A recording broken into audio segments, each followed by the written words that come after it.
Hello and welcome everybody to our online expert discussion, Climate Needs Equality, Climate Change Cannot Be Solved Without Women. I'm very happy that you are joining today for this very important topic. My name is Annika Nikolaudius. I'm working at Hans Neumann Stiftung and I'm in charge of the communications for the initiative for Coffee and Climate. So before we start, I would like to point out two little technical things. This webinar is being recorded and we will make it available afterwards to you on our YouTube channel. And the second thing is, if you have any questions during the discussion, please just feel free to use the question and answer form that you find in the row below. So this webinar today is the highlight of an awareness month, which we had now during the whole month of May. And it was all about the topic of gender and climate. So if you're interested in some more facts and figures and stories about the topic, please have a look at our blog and our social media channels. And so we, as an initiative, we are focusing on the coffee growing regions. So this is also why today we are focusing on the situations in these areas. So we are basically shedding light on two aspects. First of all, why and in how far women are more vulnerable to climate change than men. And the second aspect is the fact that women are also a crucial part of the solution. So basically, there's a great potential of women in responding to climate change and also even mitigating it. Today our panelists are experts on the topic with many years of experience. And I would like to start and introduce to you Fortunate Pasca.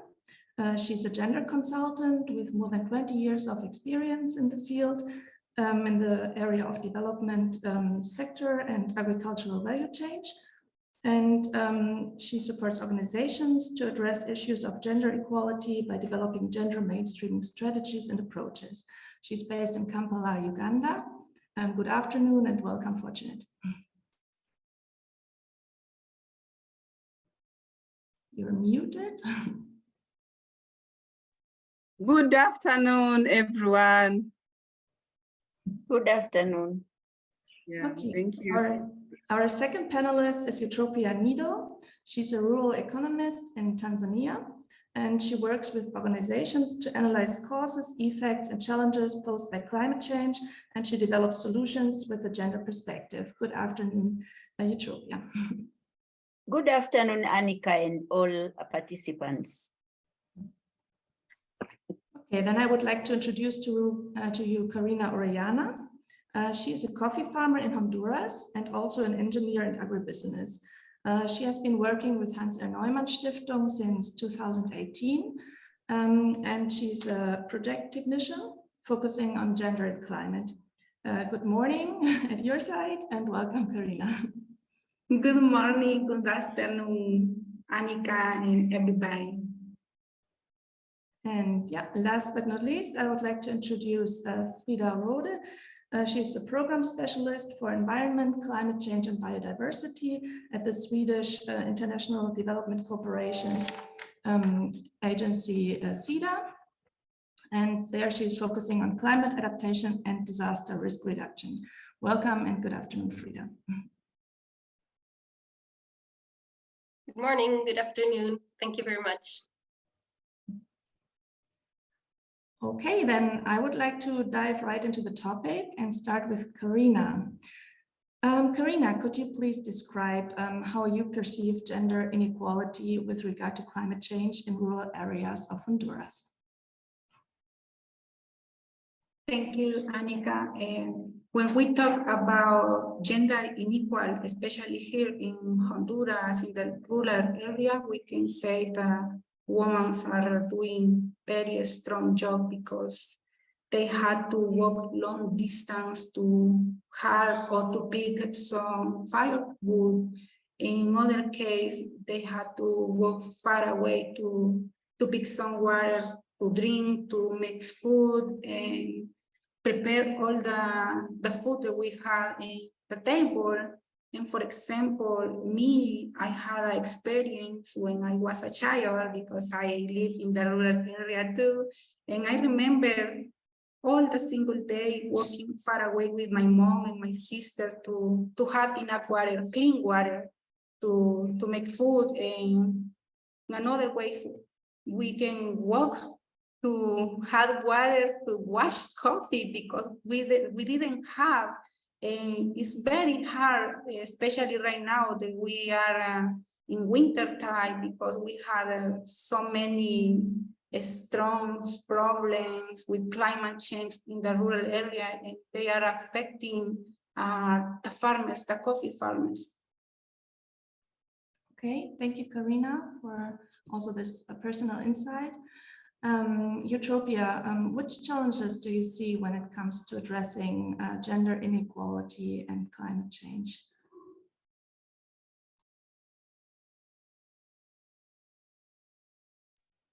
Thank you very much. For me, I think it is the complexity of the issue, because inequality and disparities are caused by many multidimensional factors, which they need a lot of intensive analysis to get correct solutions. If you look at the way we are addressing, like we are talking about gender, there are also a lot of intersectionality, which we need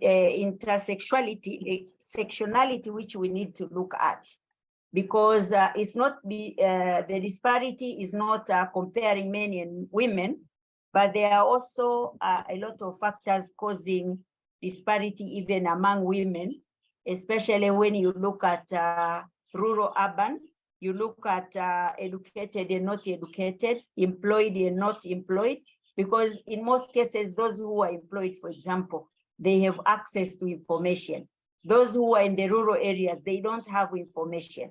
So sometimes it's a warning, but they will not get a warning because they don't have a system which is providing them with information. But when we are, as practitioners, when we are doing analysis, we are not going into details to find out what are the real causes of a specific group or of this disparity and inequalities which we see on the surface. So in most cases, we are on, in terms of analysis, we are only superficial. And when it comes to solutions, they are also superficial. We are not going into details to the issues. And that is also caused by, like, if I'm a consultant, I'm getting an assignment, I'm given limited time. So with that limited time, I would like to come up with the results. So I will look for a methodology and simple way of analyzing the disparity and the connection between climate change and women, or these inequalities which is there. So I think we need to go deep. We need to be committed that we will analyze and we will find solutions which addresses these different factors. Thank you, Utopia. Can you maybe also tell us about a personal experience that shows a bit this complexity? Yeah, I can give one example. Like last year, there was a road construction in my village. My sister and I are cultivating in our grandparents' field. We are not supposed, or we are not allowed to process a title deed. So when the people came, the farms which had title deed, they were not touched. But ours was like all the trees. I had planted a lot of trees. I incurred a lot of costs to plant those trees, but they were like put down. All of them uprooted because they want to pass the road in my farm. So, but I cannot process for the title deed because my brothers and my uncles will not allow me to do that. So those are the factors that I have invested, and I was also investing to save the climate, because the land was there, so I was planting trees to restore it and to make sure that the wind which is blowing there, maybe we are breaking the wind, but now the trees were taken down because I cannot process the title deed. And why I cannot process, I'm a woman and I'm not supposed to own land. So I can only use, but I cannot own it in terms of processing a title deed. So this is one example. Yeah, thank you, Eutropia. Thank you for the insight. Fortunate, could you maybe also report an experience of your work that shows basically gender inequality related to climate change? Thank you, Anika. In one of the projects that I implemented in central Uganda, I witnessed firsthand gender inequality in the uptake of climate change adaptation options. In this particular community, there was the challenge of limited access to fuel for cooking and water for both domestic and productive tasks. So as a project, we promoted the use of energy saving stoves, cooking stoves, and also water harvesting for domestic and productive tasks. Later, we found out that there was slow uptake of the energy saving cooking stoves compared to how the rainwater harvesting tanks were being constructed and basically for productive tasks.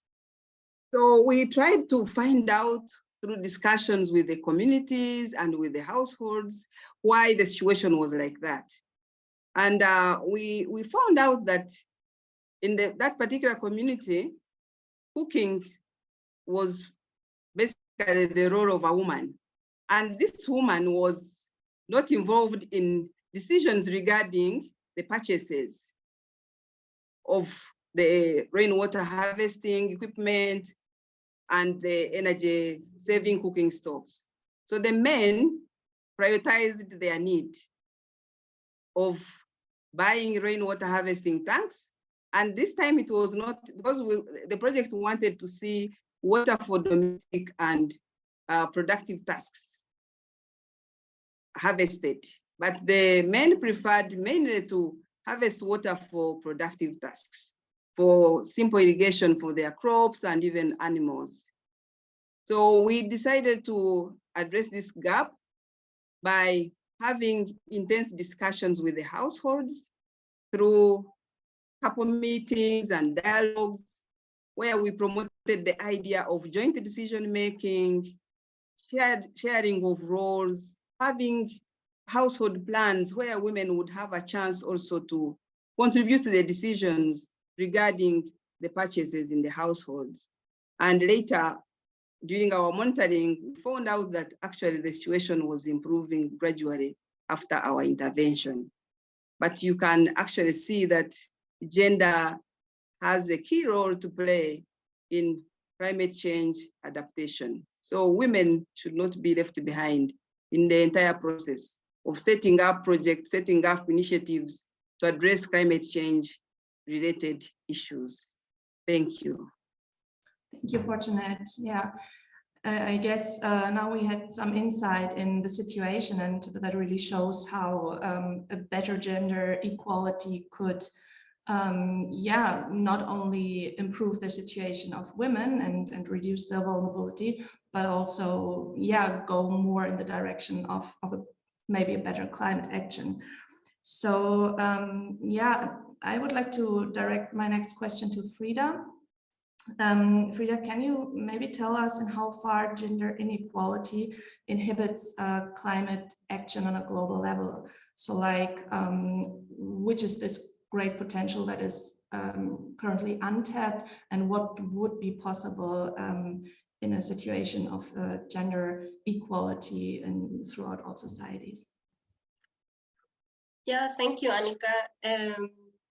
So I think the picture that we get from Fortunate, Karina, and Eutropia is really representing this global picture that we have of gender inequality.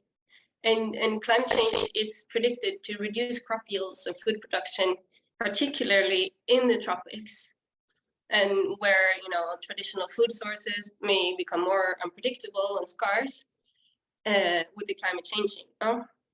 And in sub-Saharan Africa, for example, women are responsible for 70 to 80% of household food production. And in Asia, this is 65% and 45% in Latin America and the Caribbean. And women achieve this despite actually unequal access to land, to information, and to inputs like improved seeds and fertilizer. And as our colleague said about land titles, for example, even though a third of women's employment worldwide is in the agricultural sector, women represent only less than 13% of landowners. So this lack of control and resources, it translates into, women receiving only about 10% of total aid for agriculture, forestry, and fishing. And this also means, of course, increased vulnerability as women have lower access to information about adaptation technologies, cropping patterns, and weather events. So this is, of course, not, the solution you were aiming to, but just hold on, just to paint the picture of saying it's a global unequal situation, really, where women still performs and delivers, but under much harsher, more difficult conditions. So what can then be achieved if women are permitted equal conditions? We can, of course, imagine this,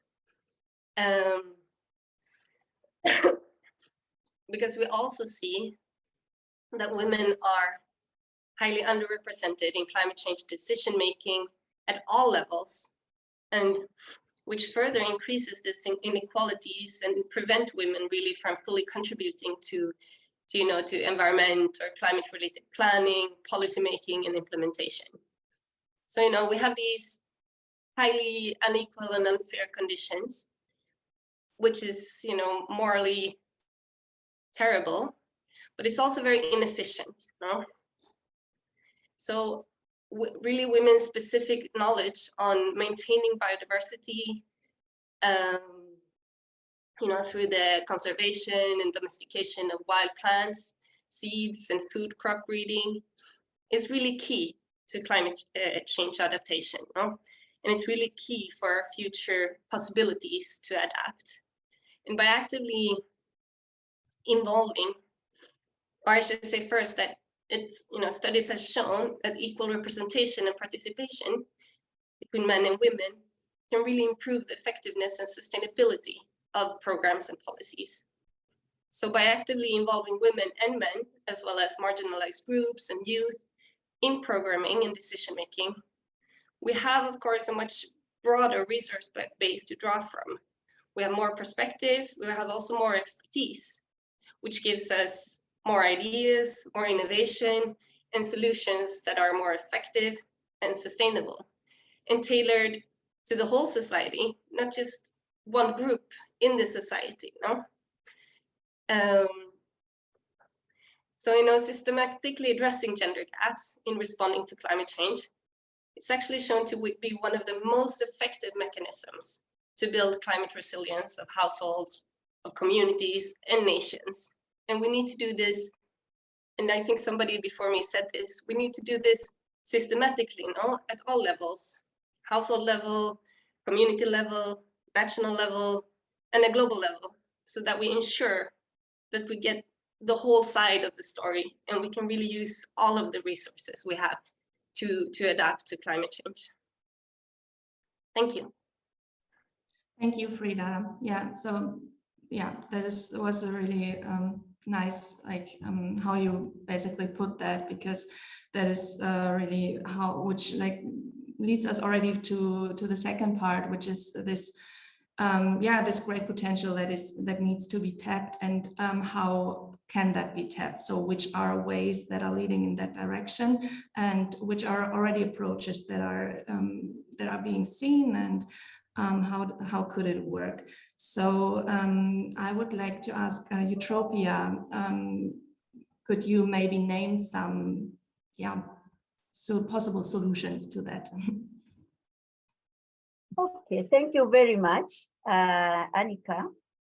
I would say I will just speak from where Frida finished, that we need to have measures which will be gender sensitive. So let me pick, like when we are thinking of adaptation as measures to build this resilience in the household, for example. People are talking about drought resistance crops.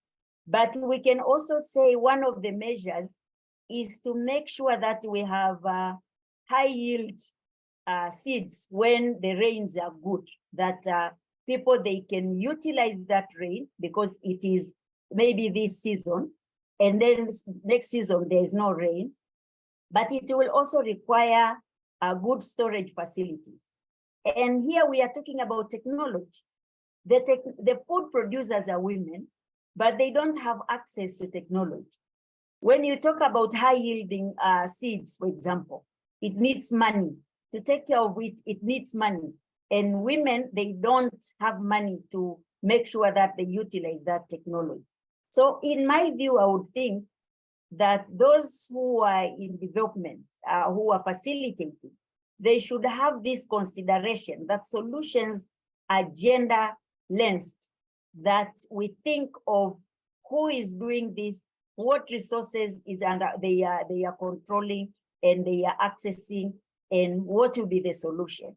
So there are a lot of things we can discuss. When we talk about forest management, women, they are the most users of the natural resources, but they are very disadvantaged through both social-cultural systems and also government systems, because protected forests, women, they are not allowed to go. But even the cultural forests, the men will say, oh, there are areas where we are performing rituals and women are not allowed to go to those areas.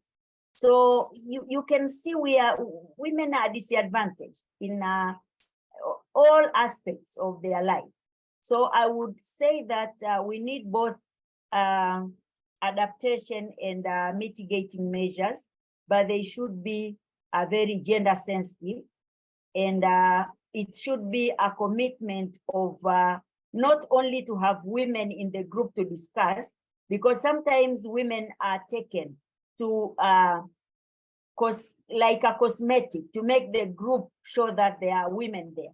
And they bring women who do not have information, those who cannot even present a point. So because they are not informed, not because they cannot talk, not because they cannot analyze, but they are not informed, well informed about what are the solutions and how this will work, or the best practices in other areas. So my view.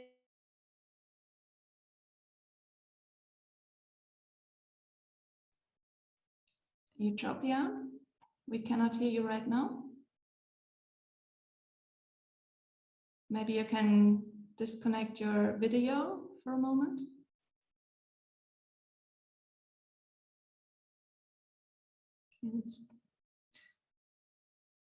Yeah, while we wait for Utopia to catch up again, Karina, maybe you can continue and give us some examples of how the situation is already being tackled in Honduras.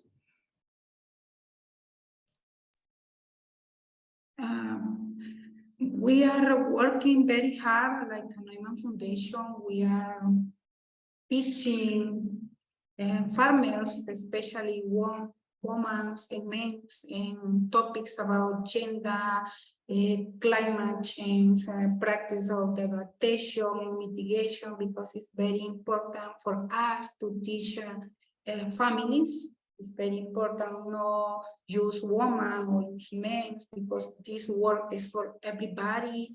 And another way, we are growing coffee in different ways.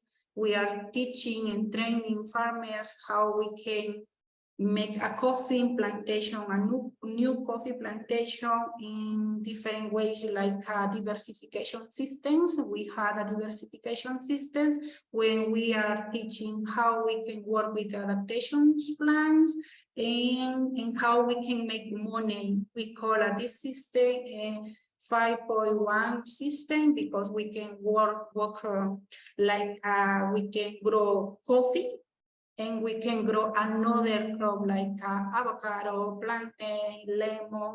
In this way, we can have more money for the family in different seasons, because coffee is just one season, and we can have food and money in another season on the year. In another case, we are making organic products. That's very important for us, because in this case we can protect, and contribute to the climate change. And we start making purifications plants, and this way we can have clean water for the people. And we are making these purification systems like an enterprise. To, in this case, we can have money for the people. And we are teaching women and men also leadership positions. And like Ethiopia say, we can teach women how we can have money. And we are making like a saving and credit group for women. So that's very important. And we are trying to have technology in our coffee plantation, because we are working here, but we can grow coffee like my grandfather grew for many years ago. But now we start teaching how we can have technology in our coffee plantation, because it's very important in this kind of climate that we had in this year. For example, for us, it's very difficult, because we start right now in the winter season, but summertime was very strong, and we are thinking how we can continue grow coffee and how we can do different things in order to have better life in our family. It's very important to start for us. And for me too, it's very important to start teaching the whole family in gender topic and climate change. Okay, thank you, Karina. Frida, CEDA is an important partner of the Initiative for Coffee and Climate. So what would you consider one of the most important aspects when it comes to your organization's work in the coffee growing regions?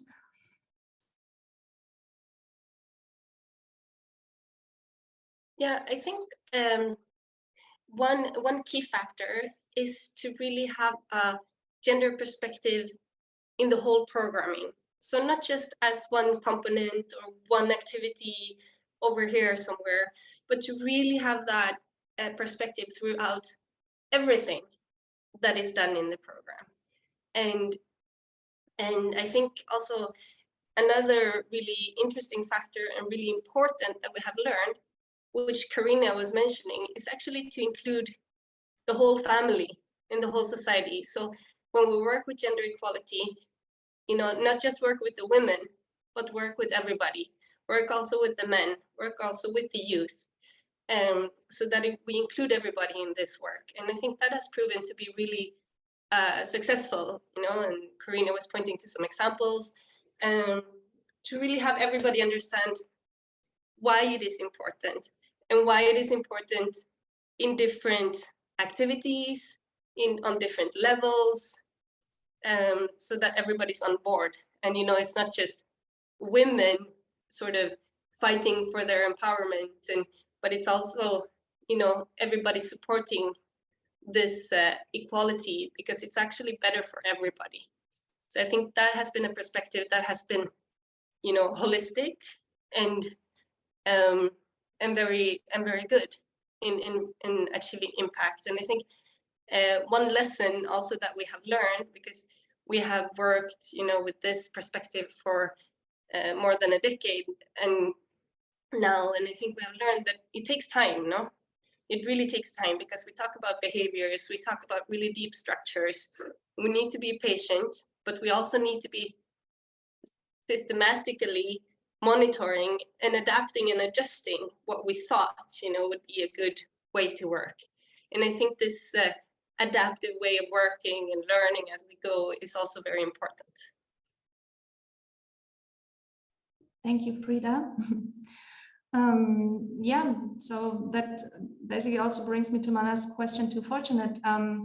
Would you have some advice or some thoughts that you would like to give to climate actors or implementers in coffee growing regions? Like, what could be improved in your opinion, or what is already going in a good direction? Thank you, Annika. I will pick from where Frida stopped. She mentioned quite a number of initiatives that are really helping to address the issue of inclusiveness in climate change adaptation. And I believe learning and replication of existing gender transformative climate change initiatives is essential in causing change at a large scale. From experience, a number of organizations have innovated gender transformative practical tools and approaches. For example, Hands-on Human System works with gender methodologies and approaches to address gender inequality and power imbalances at household level. And in communities where HRNS is working, households actually report improvement in their resilience to economic, social, and climate change shocks.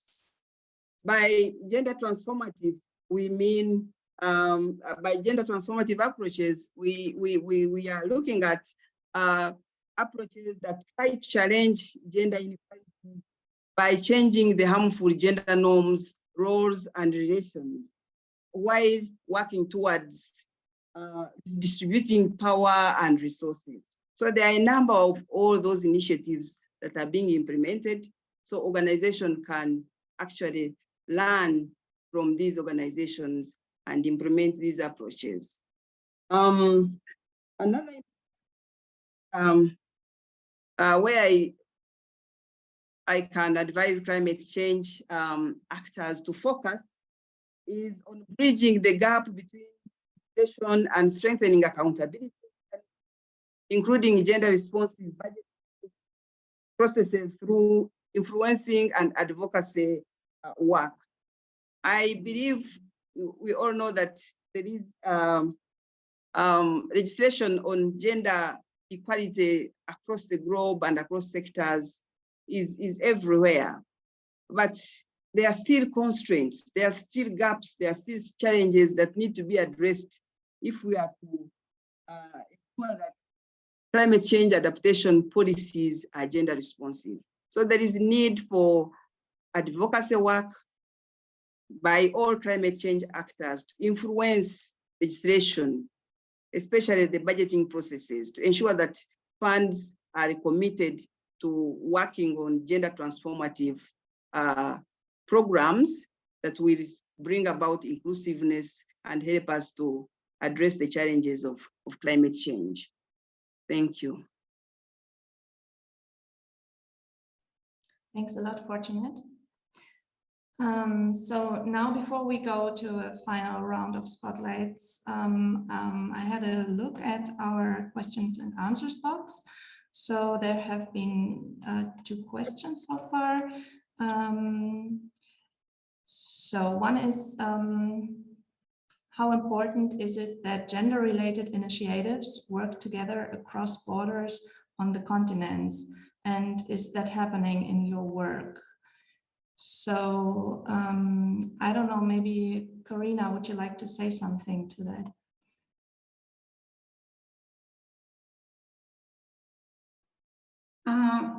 I can say gender is very important wherever we are, because we can try to make the difference. I can say a woman's, we are very important in the society, and we had to start to continue this kind of topics, or this kind of the space that we have here in the forum, because in this way we can continue to be more improved, you know, to be more important, I can say, because here in my country, when we talk about gender, everybody, especially men, they can say, gender is for women. I cannot talk about that. I don't want to learn about that, because that I can say gender is for everybody, especially family. We are teaching very, very hard that gender is for the family, because we can work very hard, but we need to work like a group and see our coffee farm like a family business. And I think around the world it's the same thing. Women are, I don't know, 5 or 3 feet different, you know. It's very important to teach the women are very important, and we can do whatever thing that we want to do, and we had to work with the mind and with the heart. And this way we can make a change, you know. We can say, climate problems is not a problem for me. In this case, we can make the difference for the whole society, especially for coffee, because I can say here in my country, we love to grow coffee, but we had to learn first that the coffee farmers are a family business. Thanks a lot, Karina. We have another question that is, should gender projects be a part of all climate-related approaches, or have individual climate projects focusing on gender only? So I would like to hand this question over to Frida, if you like. Yes, sure. So yes, all climate projects should have a gender approach, because if we want a sustainable solution, we have to look at gender inequalities and strive towards gender equality, because that's really the way to achieve resilience for everybody. So I think all projects should have it. And I think also we should also have specific gender climate projects. So I think both is very needed in order to move forward on this topic. I hope that was a clear answer. I can also say that this is the way we work at CEDA in all our programming. We are integrating gender perspective, not just in climate change programming, but in all programming throughout, because we believe that this is something that we really need to tackle in order to have not just sustainable climate change adaptation, but really to have a sustainable development. Thank you very much, Frida. Okay, so I would like to now come to a final round of spotlights, as I announced. So I would like to pose one question to each of you, and maybe you can answer it in a rather short way, like with a few sentences. That is basically, what is one thing that you aspire to achieve this year in your work related to gender equality and climate change? Maybe, I don't know, maybe Karina, would you like to start?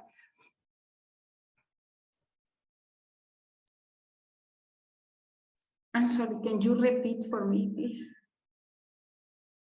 Yeah, the question is there one thing that you wish to achieve this year in your work, like one like milestone goal that you would like to achieve for this year in your work related to gender and climate, like a little next step that is important to you? One thing that I really wish is the men's, youth, and women, they can work more together. They can to the capacitation that we are training and we are teaching together, and they can see these topics more important, because I know I am a farmer, and it's very hard for me when I see people that they don't pay attention on these kind of things that are happening right now.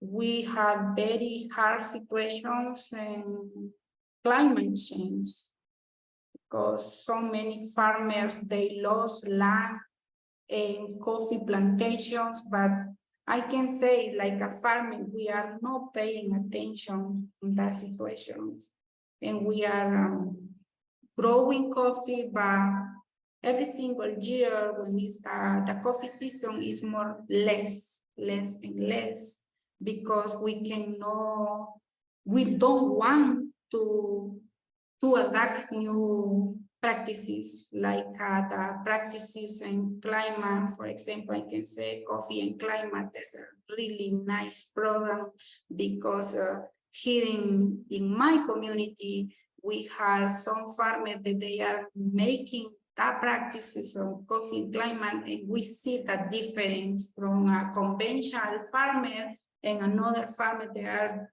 doing new practices. And for me, the wish of this year is to make that difference, to have more and more farmers, men, women, whatever they want to learn about these kind of topics. And one wish that I want is to have this kind of conference for farmers, more this kind of things, but for farmers, because they want to see this and how we can teach and how we can do different things and different ways about coffee.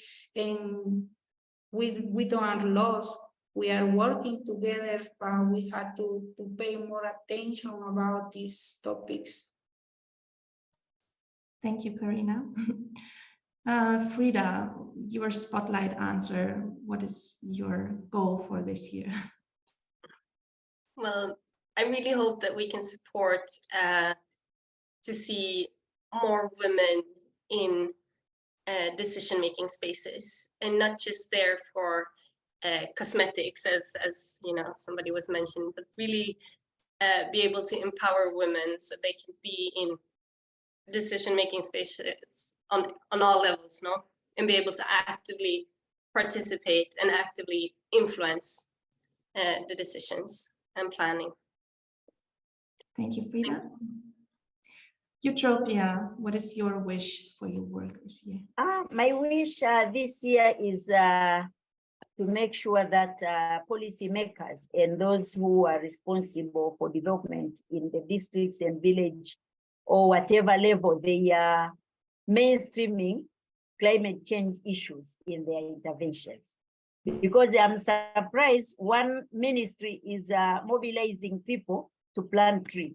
Another ministry is coming and uprooting all the trees without even considering the effects that the communities will face. And yesterday I spoke to my young sister, and she told me they are now back after 1 year. So the trees were uprooted. It's 1 year. It's only now they come to construct the road. So they uprooted trees. They did not construct the road. They are back, and they are maize in the fields. So I'm told they are uprooting the maize. So we are wondering whether these efforts are not concerted, because people, they did not harvest in the short rains. Now it is long rains. People, they have a prospect that they will harvest, but some maize are being uprooted. So I think for me, I would like to use media to sensitize, but also to advocate that climate change issues, the measures which people are taking, they are mainstreamed and they are considered by other ministries or other interventions in other sectors. So it's not this one sector which is only left to deal with climate change and other sectors are not participating. Thank you. Thanks, Eutropia. And Fortunate, what would you like to achieve this year in your work? Thank you so much, Anika. I think Eutropia tapped on on what I wanted to achieve this year. I don't know how she managed to steal my mind. You can want to achieve the same, no worries. Yeah, I do support a number of organizations in mainstreaming gender in their climate change initiatives. And I can say we have achieved a lot in terms of work at household level and in the communities. What I would like to see actually this year, I would like to see organizations and climate change actors moving into the direction of advocacy and influencing legislation. Because there are few people who are really moving into that direction, and that's where there are a lot of gaps. So my energies this year, I want to focus more on supporting organizations to help them in how they can move the agenda of advocacy for gender transformative climate change policies. Thank you. Thank you, Fortunate. And yeah, thank you all the panelists for sharing your insights, also these very personal insights that you shared here, and all your knowledge and experience. So that was really interesting. And also thanks to this great audience. If you like, you can subscribe to our social media channels and newsletter for further updates, also for possible future events. And in the next days, we're going to send you also a follow-up email with the link to the recording of this webinar on our YouTube channel. So yeah, that was it for today, and I wish you a great rest of your day and see you soon, and goodbye. Thank you. Bye-bye. Bye. Thank you. Bye-bye.